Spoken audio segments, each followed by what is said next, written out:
在不远的未来，一场强烈的太阳耀斑席卷了地球，导致95%的人类殒命，为数不多的幸存者也患上了闪焰症。这种病会使人发狂失控，慢慢变成行尸走肉，人类文明开始步入黑暗时代。这群孩子在迷宫里生活了3年，始终没有找到出去的路口，因为迷宫的形态每天都在变动，而且每隔1个月就会送一个新人上来。当小帅睁开眼时，只见一群人围着他，脸上还挂着诡异的笑容。小帅的记忆非常混乱，出于本能反应，他只能拔腿就跑。就在小帅拼命逃跑时，突然被小草绊倒在地，抬头一看，四周全是100米高的巨墙，小帅被彻底吓傻。老黑是这里的领袖，他告诉小帅，这里所有人都和他一样，是被电梯送上来的，而老黑是最早来到这里的人，他在这里待了至少3年，一直过着原始般的生活。电梯每个月都会送来补给和一个倒霉蛋，而这个月的倒霉蛋就是小帅。对此，小帅有很多疑惑，可老黑也说不清楚。小帅环视一圈，对中间的石门十分好奇，他问老黑墙后面有什么，但老黑没有回答他的问题，他只是告诉小帅，这里有3条规矩，做好分内的事，不能自相残杀，不可以到门后面去。没过多久，小帅发现2个男生从迷宫里跑了出来，身旁的小胖告诉他，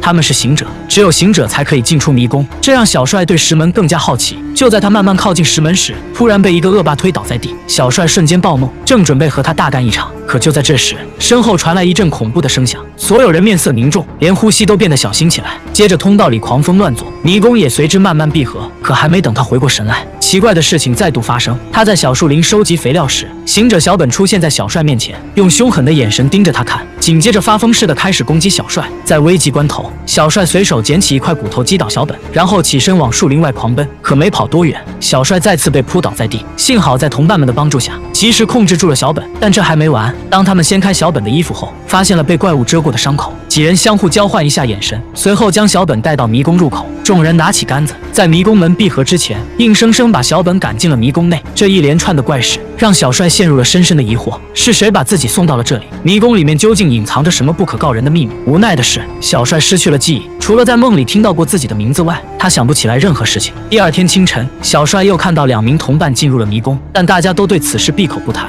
只是静静地守在门口，祈祷2人能活着回来。时间一点点过去，还没见2人出来，就在迷宫门即将闭合之时，米诺拖着受伤的老黑匆匆赶到。老黑失去了行动能力，小帅见情况紧急，再不做点什么，2人都将必死无疑。于是他鼓起勇气，闯进了迷宫内。Just kill yourself. 看着老黑一直昏迷不醒，2人只好用藤条绑住老黑，打算把他吊在半空，这样至少能保证他的安全。然而一只怪物的出现让2人乱了阵脚，米诺见状撒丫子逃命，小帅则迅速躲进树角里，一直等到怪物离去，他才出来固定好藤条。等安顿好老黑后，小帅打算去找米诺会合，可刚走没几步，脚底突然出现了奇怪的粘液，原来在头顶的上方潜伏着一只怪物。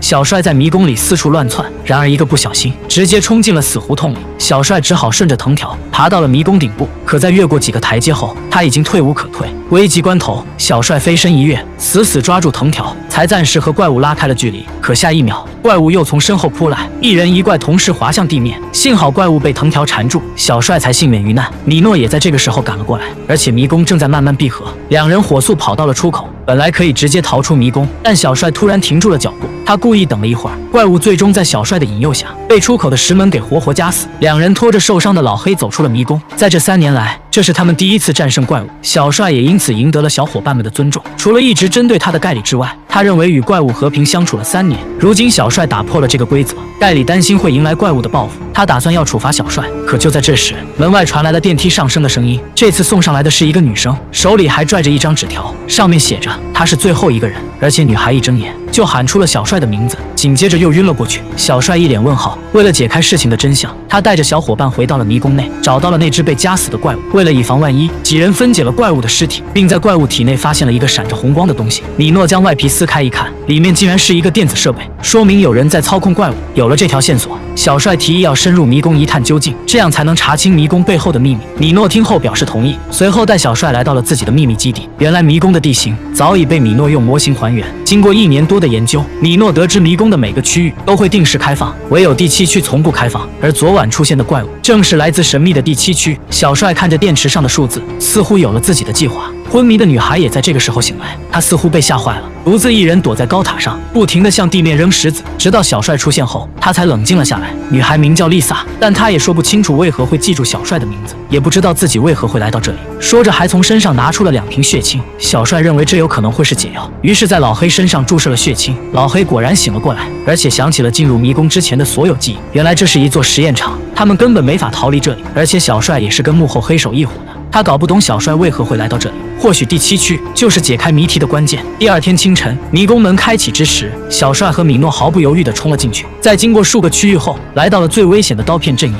此时电池突然发出怪声，仿佛是在给2人指路。根据声音的指示，他们一直走到了迷宫的尽头。本以为又是一个死胡同，可当小帅启动电池后，身后的大门突然开启，里面有一个圆形洞口。可还没等2人搞清状况，洞口闪过一道电光，接着警报响起，迷宫又到了关闭的时候。刀片正在随机闭合，时间紧迫，他们只能在刀片阵中与死神赛跑。好在2人动作敏捷，很快就从刀片阵里安全逃出。可刚脱离危险，地上的石块拔地而起，迷宫如同山崩地裂一般，正在飞速瓦解。慌乱之际，米诺发现一个出口还未完全关闭，此时2人已经别无选择，只能殊死一搏。逃出后，2人信心倍增，一致认为洞口就是迷宫的出口。可当夜幕降临，意外突然发生，迷宫失去了规律，无数怪物倾巢而出，空地变成了怪物的屠宰场。同伴们一个接一个被害，连小胖也差点惨遭毒手。好在几人齐心协力，及时砍断了怪物的肢体，小胖才幸免于难。不过老黑就没这么幸运了，他在生命的最后一刻恳求小帅一定要把小伙伴们带出迷宫。等怪物散去之后，盖里看着残缺不堪的家园，上来就给了小帅一拳，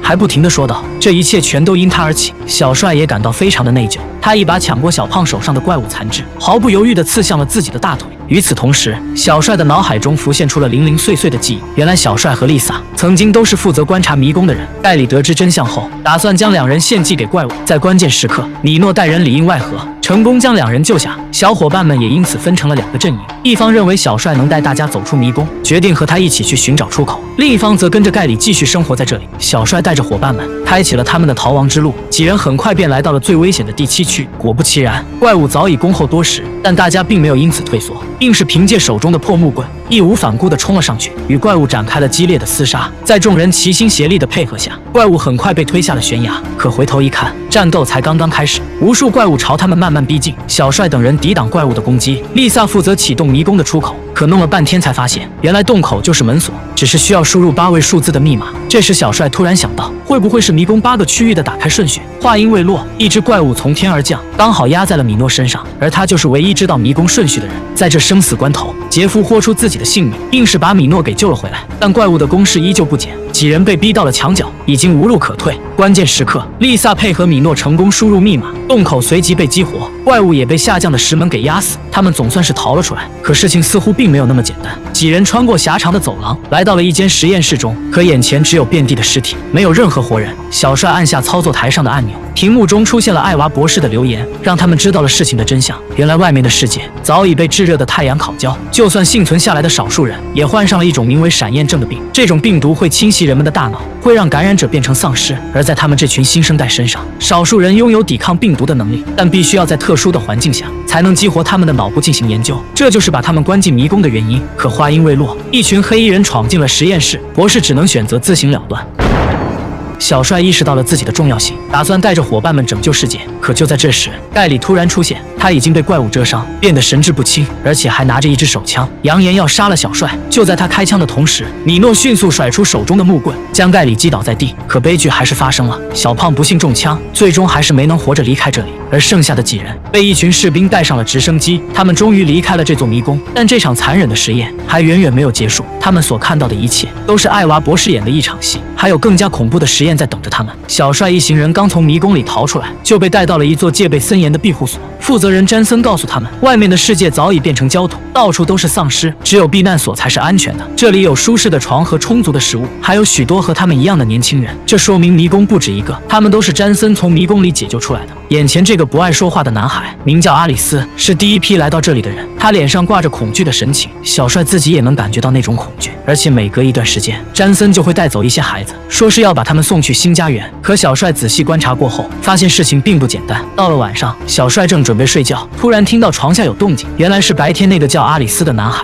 随后两人穿过通风管道，来到了一间实验室的上方，他们似乎是在进行某种人体实验。为了查清楚背后的真相，小帅在吃饭时故意制造混乱，然后趁机顺走警卫的门卡。等到了晚上，他和阿里斯悄悄闯进了实验室，眼前的画面让两人后背发凉。有人被浸泡在药水里，已经发生变异；有的被吊在半空中，身上插着无数根管子。那些被送去新家园的孩子，实际上都成了提取解药的标本，他们的身体正在被抽干。就在这时，詹森突然走进了实验室，幸好他并未发现两人。没想到詹森竟然是艾娃博士的手下，博士正催促他加快实验进度，不然就找人顶替他的位置。为了保住自己的工作，詹森决定从最新到来的孩子动手。小帅一听情况不妙，自己不就是最新一批吗？他火速冲回宿舍，扯下床单，绑好宿舍大门。与此同时，詹森也带着药水朝宿舍的方向赶来，但他还是晚了一步。等詹森走进宿舍，几人早就逃了出去，还顺便劫持了一位女医生。接着米诺又放倒了一个警员，小帅索性捡起武器，让医生带他们找到了丽萨。这时后面的追兵也赶了过来，小帅直接拿起椅子，两下砸碎玻璃，众人拼命往通道口狂奔，无奈门卡已经失效。这时詹森也追了上来，小帅见状立即冲过去拖住对方，给伙伴们争取开门的时间。可弄了半天，铁门丝毫未动。危急关头，阿里斯从外部打开了铁门，等小伙伴们安全通过后，小帅这才扔掉武器，转身冲向正在关闭的铁门。焦土冒险之旅就此展开。为了甩掉后面的追兵，几人穿过沙石横飞的山坡，然后躲进了一间废弃商场。他们在这里收集了一些有用的物资，米诺还找到了一台发电机，似乎还能使用。然而四周亮起的灯光唤醒了附近的丧尸，还好米诺反应及时，立马捡起铁棍放倒了丧尸。两人一路狂奔，赶紧去找同伴们会合。然而身后的丧尸越来越多，顿时让众人傻眼。他们只能一边逃跑，一边跟丧尸拼命。好不容易逃脱，又碰上了紧锁的大门，好在只是一扇木质门，没用几脚，门就被成功踢开。可就在这时，温斯特被丧尸抓住，几人齐心协力，硬是把他拖了出来，但还是没能避免被丧尸抓伤。见温斯特实在没了力气，几人只好躲在角落里，战战兢兢地过了一夜。第二天一早，他们带着受伤的温斯特走进了破败不堪的城市中，外面的世界早已分崩离析，他们开始怀念起了迷宫。就在这时，小帅突然听到了飞机的轰鸣声，几人迅速找掩体躲藏好。小帅心里清楚，维肯公司不会放弃寻找他们，必须要规划好接下来的路。这时小帅突然想起詹森和博士之间的对话，他们提到了一个名为右臂的反抗军组织，据说他们躲在大山里，专门解救那些被抓去做实验的孩子，只有找到他们，才有活下去的希望。只是这段路程必定会非常艰难，因为他们还有很长的路要走，而且他们一边前行，一边还要照顾受伤的温斯特。不久之后，温斯特开始口吐黑血，他的腹部正在发生尸变，与其慢慢等着变异，还不如给自己一个痛快。简单告别过后，温斯特结束了自己的生命。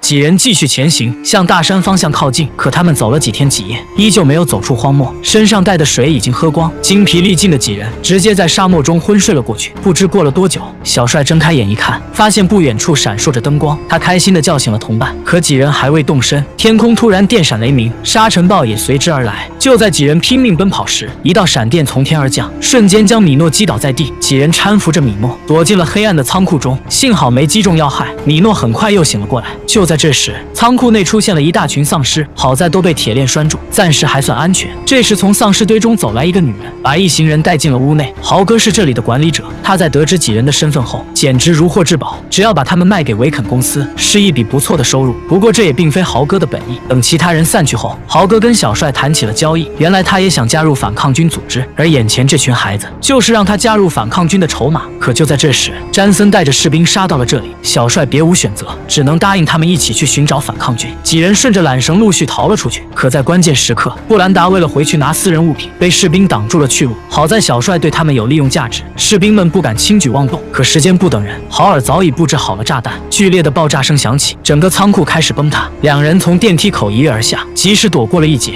可唯一的出口被封死。两人只好掀起铁盖，从黑暗的隧道中前行。就算前面有丧尸，也只能硬着头皮上了。结果走了半天，丧尸没遇到，老鼠倒是遇到一只。就在两人放松警惕时，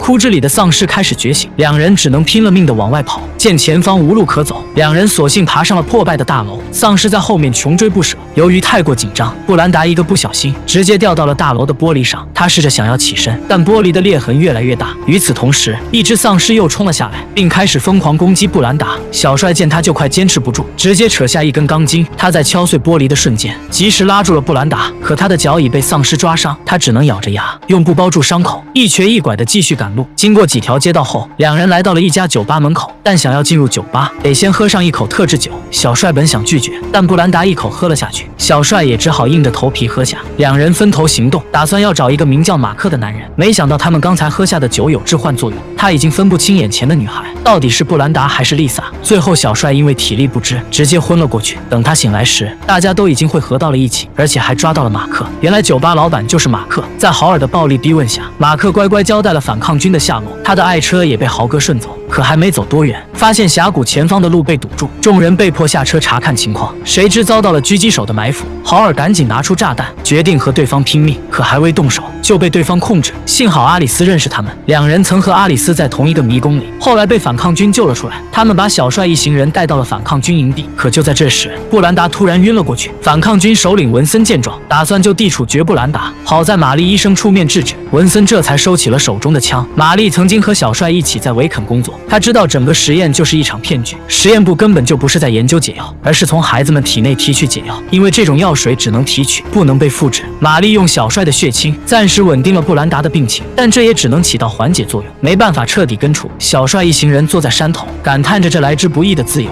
他们再也不用过逃亡的日子了。可万万没想到，丽萨竟然是个碧池。他偷偷联系上了詹森，詹森带着军队迎面而来。这次小帅也无能为力了，他只能眼睁睁看着敌方的战机向营地发起了猛烈的攻击。一顿狂轰乱炸之后，营地变成了一片火海。小帅心里清楚，他们没法打赢这场战争，于是他让布兰达和豪哥赶紧离开，自己则把炸弹藏在身上，决定和对方同归于尽。幕后黑手艾娃博士也来到了现场。小帅见时机成熟，立马拿出炸弹，几个小伙伴也和他站在了一起。他们是维肯公司最重要的财产，对方不敢轻举妄动。与此同时，布兰达他们也杀了回来，战火再次被点燃，众人迅速做出响应。小帅直接扔出炸弹，士兵瞬间被炸飞。气急败坏的詹森想要就地解决小帅，却被远处的布兰达及时救下。在众人齐心协力的配合下，对方终于顶不住压力，纷纷开始撤退。但悲剧的是，米诺不幸中枪被对方抓走。看着远去的飞机，小帅万念俱灰，出生入死的朋友被抓，自己怎么能苟且偷生？小帅决定要去营救米诺，这等于是去送死。可把话说回来，如果维肯公司一天不灭，他们永远不会有安宁的日子。也许是被小帅的勇气所感动，几人也决定和他一同前去，是时候向他们发起全面反击了。但想要逼停一辆高速行驶的火车，可不是一件容易的事。只见小帅爬上车顶，文森负责控制车速。等固定好汽车后，小帅轻松跳上火车。可这时汽车前轮爆胎，文森差点没被摔死。眼看前方的钩子就快支撑不住，文森蓄力一跳，及时抓住了火车。然而危机并未解除，后方又出现了一架全副武装的飞机。好在危急关头，布兰达父女俩成功将飞机支开，小帅他们才得以爬上了车顶。可还没走两步，又被前方的士兵挡住了去路。危急关头，文森果断引爆炸弹，成功将后方的车厢与火车分离。等确认好免疫者所在的车厢后，几人开始分工配合，准备将车厢切开。然而布兰达这边的情况却不容乐观，他们的车被逼停在了山脚之下，士兵打算活捉他们，可父女俩却丝毫不慌。原来他们早已布置好了陷阱，然后再配合埋伏在附近的队友，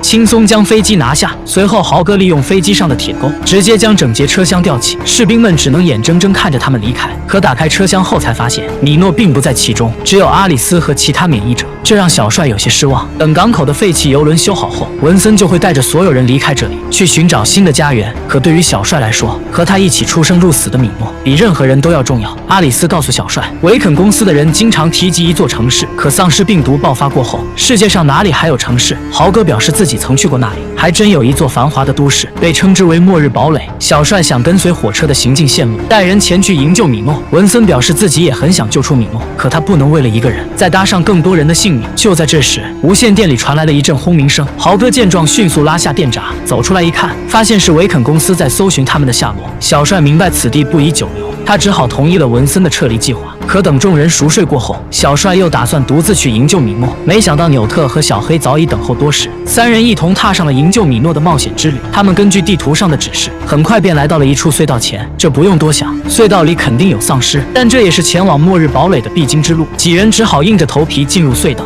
没走多远，一只丧尸便拦住了他们的去路。紧接着，一大群丧尸将车子包围。小黑见状，一脚踩下油门，在隧道里横冲直撞。慌乱之下，车子不小心撞上障碍物，直接翻了个底朝天。好在三人并无大碍，他们一边跟丧尸拼命，一边朝着出口狂奔。无奈前方又出现了一群丧尸，几人被夹在中间，进退两难，而且弹药也用光了。就在三人心急如焚之际，布兰达父女及时赶到，成功将三人救下。没过多久，他们终于看到了传说中的末日堡垒。城内高楼大厦拔地而起，墙外则是无家可归的流民。小帅一行人混在人群之中，打算寻找进城的机会。这时，小帅脖子上的标记暴露了他们的行踪。詹森得知消息后，立即启动城墙上的武器，开始对着人群疯狂扫射。小帅一行人在逃跑途中，突然被当地的反抗军带走。穿过破败的贫民区，几人被带到了一处隐秘的据点。可万万没想到，反抗军的队长竟然是盖里。盖里告诉两人，当初他们离开迷宫之后，自己被反抗军救了回来。眼前这个面目全非的男人，正是反抗军的首领。他只能依靠血亲勉强苟活。听到几人想要闯入城内，男人表示自己可以送他们进城，等事成之后要帮他带回一些血亲作为报酬。两人一拍即合。随后盖里带着他们穿过地下通道，成功溜进了城内。然而穿过城墙只是第一关，如何接近实验部才是难题。几人趁着宵禁时间，悄悄爬上了城墙顶部，然后利用望远镜观察实验部的情况。小帅发现办公室里的女人正是曾经背叛过他们的丽萨。盖里告诉小帅，要想混进实验部，就必须从丽萨身上入手。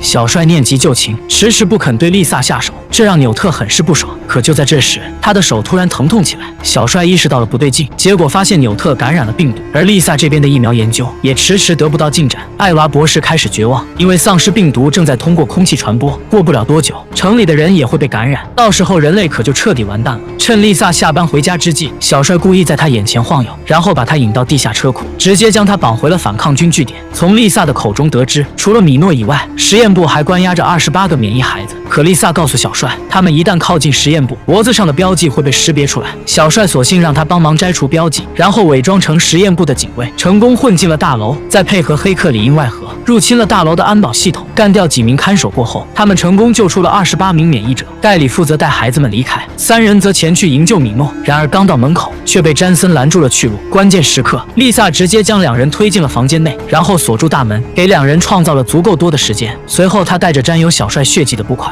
来到了一间实验室。经过血清调试后，发现小帅的血液竟然是他们苦苦寻找的解药。小帅这边也成功救出了米诺，无奈已经弹尽粮绝，三人只好躲进房间，将自己反锁在了里面。房门很快就会被切开，留给他们的时间不多了。两人索性抬起氧气管砸碎玻璃，房门被打开的同时，三人纵身一跃，直接跳进了楼底的水池里。看楼上一脸不甘的詹森，小帅得意地竖起了中指，可刚一上岸又被警卫包围。好在盖里及时出手救下了三人。布兰达这边将那群孩子带上了一辆公交车上，本想等大家一起会合，无奈被警卫发现，布兰达只好发动汽车，先带孩子们撤离。在一阵惊心动魄的追逐过后，他们被士兵前后夹击。布兰达不慌不忙地走到车前，直接发射手中的信号弹。小黑看到信号后，利用城墙上的吊车勾住了公交车上的保险杆。小黑迅速启动开关，车子瞬间被拉起。可由于车身太重，保险杆即将断裂。幸好小黑反应及时，他在绳子断裂的同时，成功将车子吊出了墙外。可当他们赶回反抗军据点后，发现这里空无一人。反抗军首领正在动员所有墙外居民，准备向末日堡垒发起总攻。在一阵惊心动魄的演讲过后，首领站在装满汽油的车上，直奔城墙而去。他只想为城墙外的平民争一口气。